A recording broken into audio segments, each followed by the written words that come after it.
Azizlar, buni ham ko'raylik. Ishtonsiz behayolarda videoga like bosib, kommentariy yozib tashlayapsiz. Onamiz yotishlarini qarang.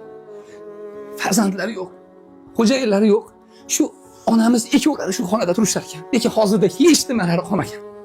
Nahot shu ona shunday holatda tursalar, bitta like bosib, bitta kommentariyada duo qilib yoki bir 50 ming so'm, bir 100 ming bitta ehson qilib qo'yalmasak. Bu videoni bejizga ko'rmadingiz. Alloh taolo sizni bir yaxshilikka sherik qilmoqchiki ko'ryapsiz. Bitta post qilib joylanmasiz, bitta story qilib qo'ying. Ertaga biz Xudoni oldiga borganda shu videoni ko'rding, imkoning bor edi, nima yordam bermadingiz? Alloh taolo nima deb javob beramiz? Hech kimlari yo'q, shu holatda turibdilar. Alloh uchun deb ehson qilaylik do'stlar.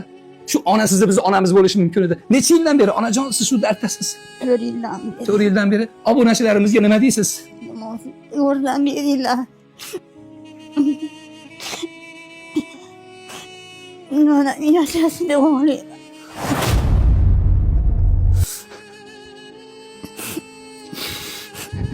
Necha pul operatsiyaga ketadigan bo'ldi onajon? Endi o'sha Hindistonga 225 million degan. 225 million.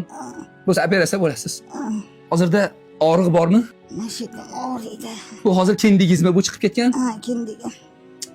Bu qonab ketibdi hozir onajon. Ha, qonab ketdi. Yaxshilari ko'p. Xudo xolasa Allohning roziligini oqtargan ko'ngilli sahiylarimiz juda ko'p.